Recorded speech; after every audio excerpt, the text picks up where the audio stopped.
What's up, everyone? We are live at 5. It is Tuesday, May 26th, the day after Memorial Day. I'm Paul Montour. I'm Beth Stevens. And we're joined, as always, by Caitlin Moynihan. Hello. And her signature earring show. We're back. Yeah. So did everyone have a nice long weekend? Yes. Did you enjoy the weather? Was great did yesterday. Did you get out? Get out a little bit? Okay, good. I'm glad. Hey, Beth. Who's our guest today? I believe we've been wanting to meet this guy for a long time. Who's here today? That's right. Don Darryl Rivera is here. He's an original cast member from Aladdin. Yes. Round of applause. Absolutely. We've been wanting to talk to him forever. I know. So we finally will. But first, let's do today's news.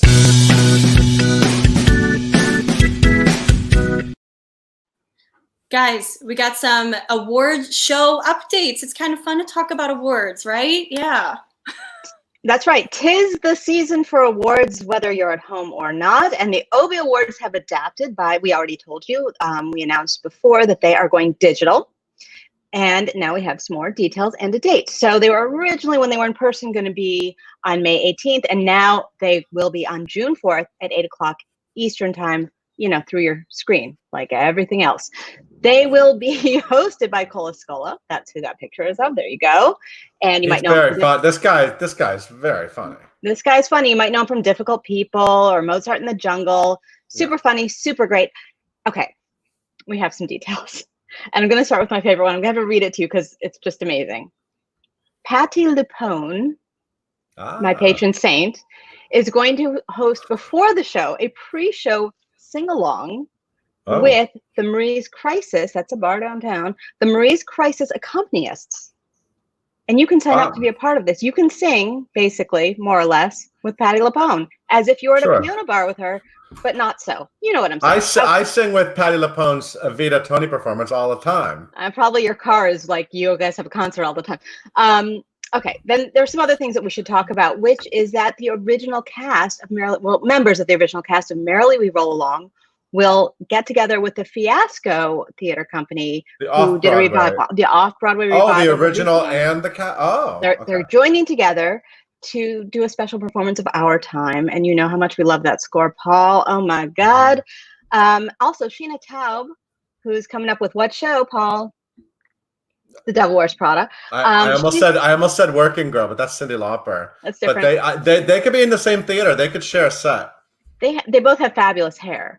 So Sheena Taub will perform for the In Memoriam segment of the Obies, and the Obies are going, which of course were originally started by I believe the Village Voice, right? Back when the Village Voice was a thing. They're going to honor longtime Village Voice theater critic Michael Feingold. And there's some other details. Look on the site, but there's a lot going on, and you can watch from your home on June 4th. Beth, the Village Voice isn't a thing anymore? Well, is it? It was a big deal for me. It was a big deal for me in college. What did you do on Tuesday night? You went to get the apartment listings, remember? That's right. And it wasn't free back then. It was $1. $1. Just reminiscing. Reminiscing about the 90s. That's what we do. That's right. I love it. Yes. And Alexandra Billings has a really exciting hosting gig. I love that Caitlin said I love it. She loves our little 90s throwbacks. So this is Alexandra Billings. She's amazing. She was in Wicked on Broadway when it shut down. Madame Morrible. Very entertaining on social media. So Alexandra Billings will be hosting a virtual gay pride parade. Because just marching around her living room. I mean, pride lives on, whether or not everyone's marching together or not. So the Lavender Effect is a nonprofit dedicated to advancing LGBTQ plus heritage and culture. And they're having this on May 31st at 3 p.m. on Zoom and Facebook Live. And Alexandra Billings is the host and grand marshal. That's this Sunday. That's coming up. Fantastic and transparent. Oh my God, what am I going to wear? And also, of course, Judith Light has to be there. I mean, she's amazing. Audrey McDonald, Betty Buckley, Lily Tomlin, Sean Hayes, Bradley Whitford, and many more. These are all great community members and allies of the community. And this is interesting, though. My notes say this marks the 50th anniversary of Pride, but that was last year. But you know what? We're always everything's about 50th anniversary of Pride. We'll keep going. Forever. 51st. Yeah, whatever. Anyway, I mean, that they are announcing it as that. So I think they're just like, we're celebrating the 50th anniversary of Pride. I'm like, Now in its sure, 50th year. let's keep So- doing that. I'm into it. Why not? Yes, and one of our favorite ladies who lunch is joining this star-studded event. Well, that is Ms. Meryl Streep, and she has joined the We Are One Public Gala, which we've talked about before. So that's to benefit the Public Theater downtown, and it's very starry. And I remember I gave you a whole list of stars. Well, now there are more. This will happen on June 1st at 8 o'clock. You know, website, YouTube. You don't have to go anywhere anymore. In fact, please don't. Please don't go anywhere. Okay, so Meryl Streep has joined, Lin-Manuel Miranda, Todd Almond, Michael Cerveris, and a whole list of people, John Lithgow, Brian Stokes Mitchell, just like a whole list. I can't read all the names right now, but a lot of people have joined the other long list of names because everybody has either worked at the Public Theater or wants to, and you can help benefit this worthy theater company. So check it out and it's directed, by the way, by Tony winner Kenny Leon. It will be June 1st at 8 o'clock. Hey, Beth. Hey. Do you know Michael Cerveris' dad's name? I do not. Michael Cerveris. Because I watched, everyone has a talk show now. And But he's not a junior. Pittsburgh, yeah, he is. Pittsburgh He is CLO has a talk show, and they had both Michael Cerveris on. I learned a lot. You stumble on all kinds of things on Facebook these days, right? I know Lin-Manuel Miranda's dad's name. We all do. Luis. Got it. And he loves, what does he love? Unsinkable Molly Brown. Yeah. Speaking of Michael Cerveris, he's joining Mr. Alex Brightman on this week's roster for the Viral Monologues. Well, I'm glad I just handed that segue to Caitlin like that. That was great. So the 24 Hours Viral Monologues is a thing that happens now. And they just announced the latest batch of people. These performances will be released on IGTV. As part of the 24-hour plays, of course. And so we found out Alex Brightman, Michael Cerveris Jr., Sophia Ann Caruso, Merle Dandridge, Joanna Day. I'm never going to just call him Michael Cerveris again. Never again. And his father is really super charming. I really enjoy We could just call him Junior. We're not going to call him Michael Cerveris. Just call him Junior. Anyway, and original monologues written by Inamar Moses, Mallory Evadon, Trista Baldwin, Chad Beckham, Rachel Bonds, Emily Breeze, and more. Emily Breeze is a great name, isn't it? I enjoy a summer. Michael Cerveris is also a really good name. I enjoy a summer breeze. I'm making Caitlin laugh today. Yeah, I'm just random. It's just random. I'm in a random mood today. Hey Beth. Watch out. Yeah. Thank you so much for joining us. And Caitlin, why don't you tell everyone about today's guest? Gladly. Yes, guys, we got Don Darryl Rivera here with us today to kick off a fresh new week of Live at 5 Home Edition, live right here on Facebook and YouTube. You guys probably know DDR, as he's called, apparently. He has been with Broadway's Aladdin since the very beginning, right there. He has been Iago, and he's done it on Broadway. He did it the pre-Broadway run. He's done it on tour. He's a pro, you guys, and he loves Disney, so he's perfect for the role. You guys can follow him on social at Don Darryl Rivera. Leave all of your questions in the comments below, and please welcome Don Darryl and Paul. Hello there. Oh, a little round of applause from Caitlin. Thank you. How you doing? I'm doing so well. Thanks for having me today. It's so nice to finally meet you. Hooray! You've been hiding from Broadway.com. We've been wanting to meet you for a while, so it's good to have you here. Thank you very much. I've been hiding in my dressing room at the New Amsterdam Theater. Is that what it is? Yeah, because how long has Aladdin been on Broadway? You ready for this? Okay, so on March 11th, that was our 2,503rd performance. And I, give or take, I'm probably at around like 2,400 something performances of Iago. So I've been there since the very beginning, since we opened in 2014. And I was a part of the Seattle cast. I was a local hire at the Fifth Avenue Theater in 2011. So wow. Aladdin has been a huge part of my life for a very long time. Well, that's really interesting because yeah, when a show, obviously Aladdin going to Seattle was a very big production, but they hire local talents, right. And sometimes those people get to make the full journey. But you didn't necessarily, when you get the job, you probably don't necessarily bank on that, right? Right. When Disney wanted to do Aladdin at the Fifth Avenue, I think it was a very different idea of what they wanted to do with Aladdin. Yeah. And something magical was happening. So they came back, saw what was going on, and they were like, okay, well, maybe this is for the Broadway. And, you know, I kept in touch with a lot of the original cast members who ended up being original cast members also on Broadway. And we were like, did you hear this? Did you hear? Is anything happening? But when we finally got the call, I actually got a call, I believe, from Eric Woodall at Tara Rubin's office. And he said, hey, you might have heard by now that Aladdin's coming to Broadway. All these audition notices are going out and your character's not on there because we want you to come along. So Wow. I'm very lucky. Didn't have to leave my front step. I'm a unicorn. I get it. I'm very thankful. But yeah, I love it. You know, like they said, I'm a big Disney nerd. My whole office is decorated with Disney. Yeah. Actually, I'm going to open up the camera shot a little bit because there is a lot of stuff. There's stuff. There's an Aladdin lamp. Is there a genie in that lamp? Maybe. There's no genie in that lamp. He is also on hiatus. Yeah, so you are, well, you know, Disney's kind of good at, they find, I feel like they find a lot of Disney nerds to be in their shows, right? I mean, like, I hear this a lot. I mean, there's just a lot of Disney nerds out there. Yes. Right? Yeah. I mean, Disney really pulled the best of the best together. And, you know, I think the rumor on the Broadway is that we're the most loving company on Broadway. And it's true. Like, we hang out all the time. We throw parties for each other. I still talk to a lot of my castmates literally every day. Wow. So, you know, we love on each other over at Aladdin. And I think it shows on stage also.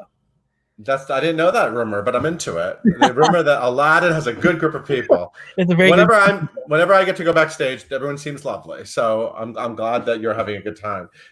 That's a nice steady gig. Let's start with the basics though. So when you found out they were doing Aladdin on stage, this was a title that many of us were like, when are they going to get to Aladdin? Right? It was definitely like, it was almost like it won a contest among Disney fans. It didn't, but like, it was like, you have to do this. Right. So they did it. And you look nothing like Iago from the movie. Mm-hmm. Yep. So did you, I mean, obviously they could have gone in so many directions. Yeah. Iago is a parrot, correct? Movie, yes. But it's the Broadway musical. And, you know, there's a lot of, you know, you could dress up somebody like a big parrot if you really wanted to. That'd be one direction to go. They didn't go in that direction. How did you realize that how did you sort of find out about the role, and did you think like, oh, this sounds perfect for me? Or I don't know, what was it like shaping that and creating that and making your own thing out of it? Sure. So I'm gonna dig a little deep, and I'm gonna reveal some secrets about this. I initially did not want to go in for Aladdin. I had auditioned a bunch of the Fifth Avenue, and I couldn't really get anything to stick. So I was like, okay, like they know who I am. They know my work. Hopefully, you know, if there's something right in Aladdin for me, they'll call me in. And I got a call from the casting director, and he said, you got to come in. I said, great. And they actually called me in for Babcock. So for those of you who know the musical very well, that's Aladdin's friend who loves food. So I actually did my entire 2-week callback process as Babcock. And so, you know, I was learning I learned Babcock, Omar, Aladdin, Kasim. I learned all the sides. And my very last audition, there were about 32 people in the room. I like to say 32. It's a lucky number. So it was my reader and like everyone from Disney, right? And some people from the Fifth Avenue. And Casey Nicholaw was there. Alan Menken was there. Tom Schumacher, Steve Pickinger was there. So everyone was there in the room. And I did all my Babcock sides, and they looked at me, and Casey kind of did this. They had me sing almost every song in my book. So everyone, like, make sure you know everything in your book. But Casey looked at me like this, and he said, can you look at the Iago stuff? And I said, sure. So I took 20 minutes, learned the sides, came back in. We had a great time. And then 2 weeks later, I found out I got the part. So I didn't even really fit what they were looking for initially.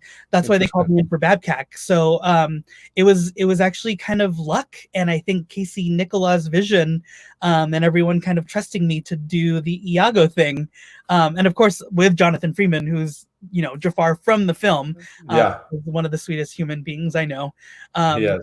Yeah. So, you know, there was a lot of pressure, but it was, they gave me a lot of license to kind of play within the character. So initially we started with an Iago that wasn't quite what Gilbert kind of indelibly marked in our heads, right, from the movie. But once we got to Toronto, we opened and we were doing some pre-pro, and we were going into rehearsals again after we were open. So the show was technically frozen at that point. But we wanted to play with Iago. So Casey Nicola and Chad Begelin came in with a new script for me. They said, "Hey, we love you. We love what you're doing, but we want to try this." So we took 4 hours in the lobby of the Ed Mirvish Theater, and I tried brand new Iago that evening in front of a full paying audience. I had like secret scripts on either side of the stage, and that was nerve wracking, but it was very close to the version of Iago you see on stage now. That's so cool. That 30 years from now, you could see some high school production do Aladdin, and you could be like, "I helped form that version of Iago." You know what I mean? I mean, it's really cool. Because of me. And I'm signing autographs in the lobby after. That's right. That's amazing. But you're a creative guy, and you've written shows, right? And you before Aladdin. It's interesting because if you look at your resume, you were creating a lot of theater. Are you is that still an active part of your life, or are you just sort of living the cushy Disney star life now? Well, listen, I actually, I worked a lot at Seattle Children's Theater.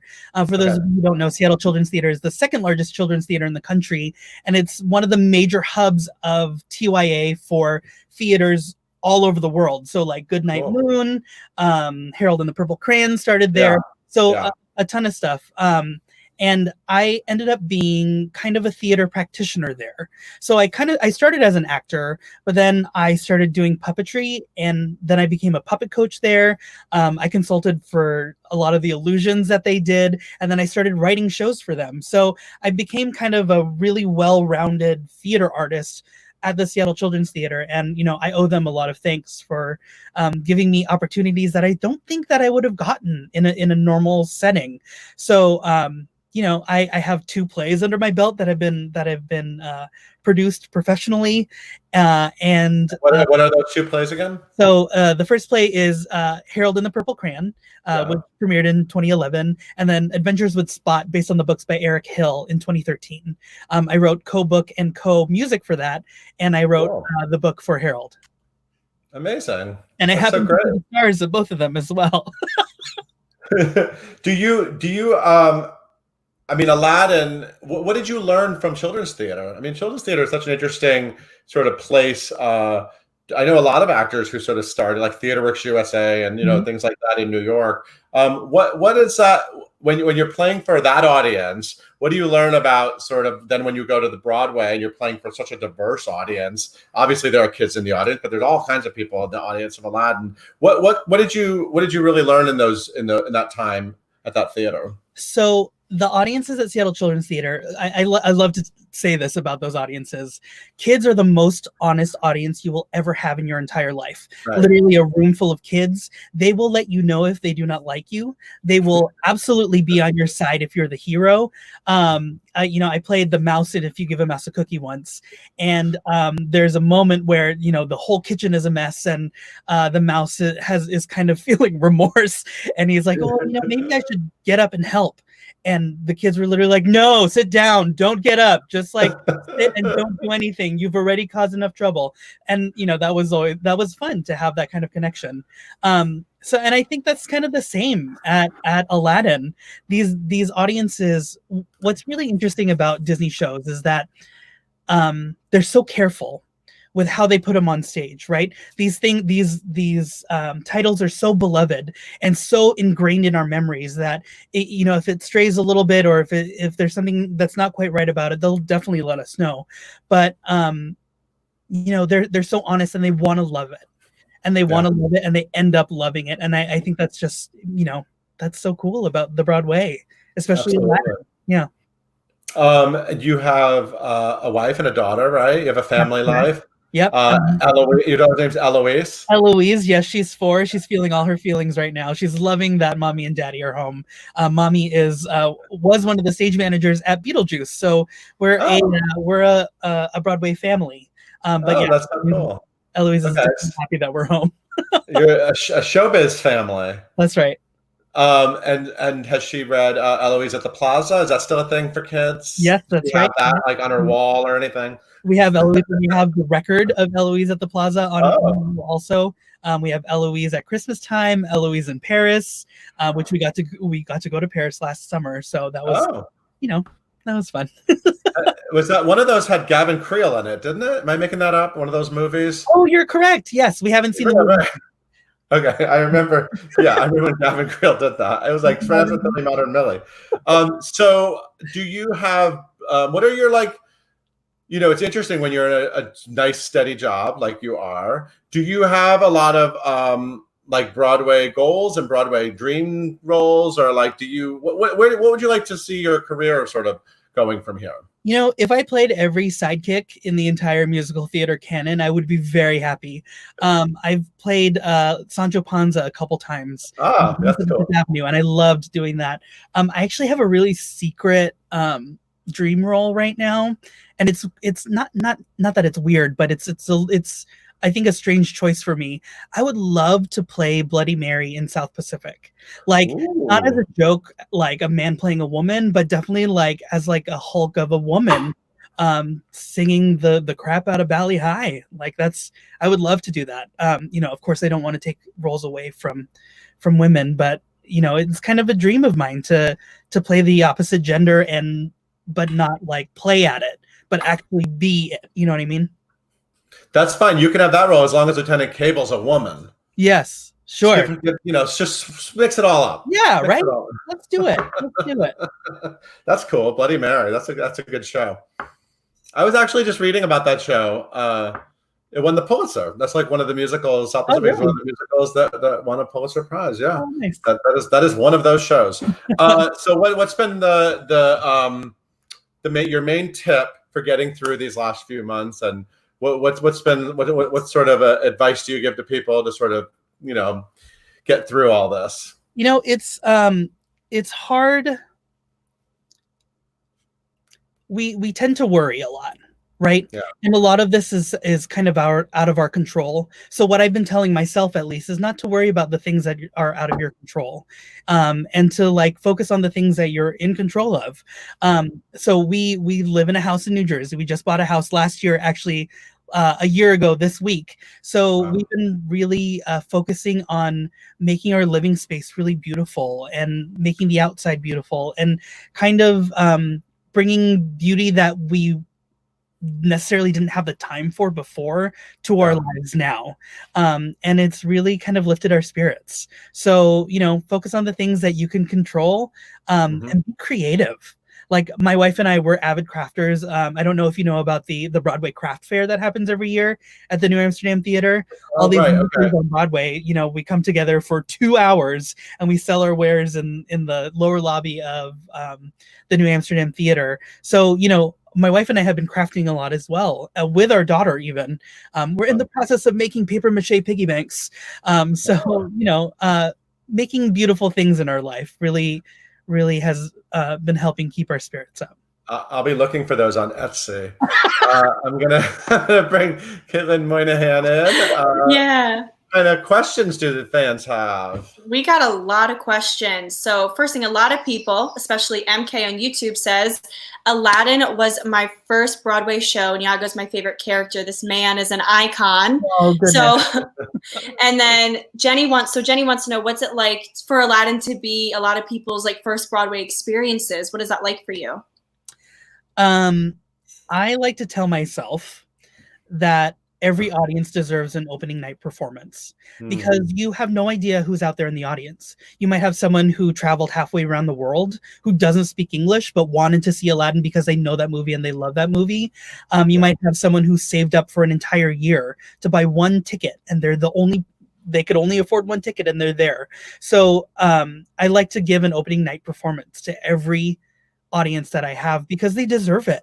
It's Broadway. We're the cream of the crop, baby. So I like to bring my A game every single time. I love that. That's great. I love that. Going off of that, Mark Paloma wants to know, hi DDR, what techniques do you use to keep your performance in Aladdin fresh since having performed in it so long?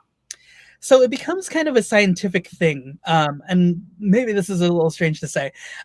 For me, it becomes kind of a scientific thing. It becomes the equation of the audience, right? So I'm definitely present in our scenes, giving a really honest performance of Iago, playing off of my scene partners and everything. But the energy from the audience is really integral to someone who relies heavily on comedy, right? Like one-liners and making the audience laugh. So there are actually a couple things that I like to try right at the top of the show, right when you're introduced to Iago. And if I get a little bit of a laugh, I know kind of where we're going to go for that evening. If I don't get a laugh, then I know, okay, now maybe I should attack it from this point of view. So it becomes a really scientific equation of how Iago will be performed that night. Also, a little secret, there are a few Easter eggs that Iago and Jafar have. So depending on how boisterous the audience is that night, you might see a little extra milky laughy doodles. Just saying. I love that. I love that you keep your mind fresh by having to sort of, read the audience and adjust to it. That's interesting. Speaking of working with Jafar, a lot of people want to know, what is it like working with Jonathan Freeman? Come on. Jonathan Freeman, despite being one of the best Disney villains in the entire Disney canon, he is such a treat. I couldn't have asked for a better scene partner. He's so funny and so sweet and so kind, and he teaches me so much. Like, I would be stupid not to listen to his stories or his advice, because he's been around Broadway for a very long time. Sorry to say that, Daddy Freeman. You have. It's true. I'm not gonna lie. But he to get that point of view from inside the business is invaluable. So like, he's the best. I have no other word than he's literally the best. I love that. So you must be one of Broadway's longest running pairs, right? I mean, you must be the longest running. I can't imagine there's any. Yeah, that has to be. I'm saying it's true. It's true. Okay, good. I'm gonna put it on my wall. Yeah. Put it on the marquee. It's all set. I love that. So Maya Elliott actually wants to know, what is your favorite Disney character? And if you could play any other character in Aladdin, which one would you play? These are very good. My favorite Disney character, I think, is Stitch. I'm gonna have to say it's Stitch. There's something about that movie that really hit home for me, and I just love him. He's a troublemaker, but he wants to do good at the end, and I think that's kind of me in a nutshell. But if I could play any other character in Aladdin, I would have to play the genie. That's what I wanted. I would love to. Sure. Okay. A short little genie popping out of a lamp would be good. Why not? Why not? Ooh, this is a fun one. So Emma Waterhouse on YouTube says, where did you go to college, if you did, and how did your college experience shape your career? This is an excellent question. So I was a local boy. I'm from Seattle, Washington. I went to Cornish College of the Arts in Seattle, Washington. One of our other famous alumna is Brendan Fraser. So I went to Cornish and I stayed local because I like to say that Seattle is kind of, it's like the hidden gem of regional theater. Like, there's so much great theater that happens in Seattle, but like, casting directors don't really come through Seattle. They go to Chicago, they go to, LA. Yeah. So I did a lot of great work in Seattle, but then a lot of out-of-town directors started working in Seattle, and they would take me elsewhere. So then I started working, like, I worked at the Guthrie. I worked at Children's Theater Company in Minneapolis. I worked at Shakespeare Theater Company in DC. So that's where I went to Cornish, and then I learned the business from there. Like, what I really loved about Cornish is they didn't allow you to perform outside of school.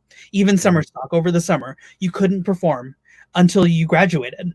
And I think that was really smart, because I did some of my best learning there. I will admit, I was not the best student, like, from like high school on, but then when I got to Cornish, I did the best academically I'd ever done in my entire academic career, because they had what I needed and I gave them what they wanted. So yeah, they taught me a lot of business, and they taught me Do a lot about theater all over the world. Like I Yeah. took no theater class. Like that was really awesome. Did you miss Seattle? You know, I do. I miss Seattle a lot. The last time I went back, I went to host the Seattle Theater Awards, which they call the Gregory Awards, and a lot of my old haunts are gone. They're all Amazon buildings now. Like there were actually times where I was driving around downtown and I got completely lost and I went to school. So I do miss it. I miss the food. There's some really good food, and there's some really good nature out there also. I had great restaurant experiences in Seattle. I will say that. Oh yeah. I've never been. I gotta go now. Oh, it's the best. Yeah. I've heard it's great. All right, we can do one last question. And Debbie Jankowski on Facebook wants to know, what is your favorite song and scene from Aladdin? Also, she loved it. Oh, good. Thank you, Debbie. I love it too. My favorite song is "Proud of Your Boy." I'm so sad that they cut it from the movie. I get it, but like "Proud of Your Boy" is no one writes a I want song like Alan Menken, right? My favorite scene in Aladdin, we call it the laughing scene, and it's the scene that happens directly after Friend Like Me. The palace drop comes in, and Jasmine learns that Aladdin is dead because Jafar has ordered it, and then we laugh about it, and it's this beautiful like play within a play. That's where a lot of the Easter eggs are, y'all. So next time you see it, laugh a lot. So yeah, it's my favorite thing to do because, you know, of course I get to be real stupid with Tony nominee Jonathan Freeman, you know. Absolutely. I love that. DDR, so nice to meet you. Bring Caitlin back in. You're just lovely. So nice to meet you. And I love your evil laugh. Thank you. I have an older sister, so you can thank her. How does that go? How does that go? You ready?